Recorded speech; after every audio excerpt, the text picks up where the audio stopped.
ഇനി fast vase ആണ് ഞാൻ നിങ്ങൾക്ക് പറഞ്ഞുതരാൻ പോകുന്നത്.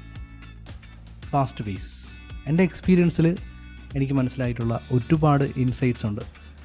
ഇത് ഒന്നും ഞാൻ എവിടെ നിന്ന് പോയി പഠിച്ചതോ അല്ലെങ്കിൽ ഇന്ന ബുക്ക് നോക്കി പറയുന്നതോ അങ്ങനെയുള്ളതൊന്നുമല്ല, എക്സ്പീരിയൻസാണ്. ഞാൻ ഇത്രയും എനിക്ക് ചാർജ് ചെയ്യാൻ പറ്റുന്നത് എൻ്റെ എക്സ്പീരിയൻസാണ്. ഒരുപാട് വർഷമുണ്ട് നമ്മൾ പഠിപ്പിച്ച് എനിക്ക് ഒരുപാട് തെറ്റുകൾ ഞാൻ വരുത്തിയിട്ടുണ്ട്. ആദ്യത്തെ ബാച്ചൊക്കെ ഫുൾ ഫെയിലിയർ ആയിരുന്നു, അവർക്ക് റീഫണ്ട് കൊടുത്ത് വിടേണ്ടി വന്നിട്ടുണ്ട്. അങ്ങനെ ഗ്രാജുവലി ഇവോൾവ് ചെയ്ത് വന്ന എൻ്റെ ഇൻസൈറ്റ് എന്ന് എനിക്ക് മനസ്സിലായ ഏറ്റവും ഫസ്റ്റ് പോയിൻ്റ്, ഇത് വേഗം സംസാരിക്കണമെങ്കിൽ ഏറ്റവും ഫസ്റ്റ് പോയിൻ്റ് എന്ന് പറഞ്ഞു കഴിഞ്ഞാൽ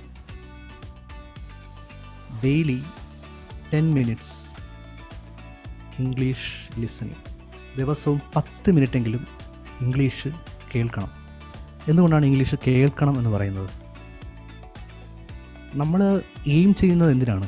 ഇംഗ്ലീഷിൽ കഥ എഴുതാനല്ല, ഇംഗ്ലീഷിൽ പ്രസംഗിക്കാനല്ല, ഇംഗ്ലീഷിൽ വായിച്ച് മനസ്സിലാക്കാനല്ല, മറിച്ച് എന്താണ്? ഇംഗ്ലീഷിൽ സംസാരിക്കാൻ. അപ്പോൾ സംസാരം എന്ന് പറയുന്ന സംഭവം കേൾവിയുമായിട്ടാണ് കണക്റ്റായിരിക്കുന്നത്. പത്രം വായിച്ച് സംസാരിക്കാൻ പറ്റില്ല, ഗ്രാമർ പഠിച്ച് സംസാരിക്കാൻ പറ്റില്ല.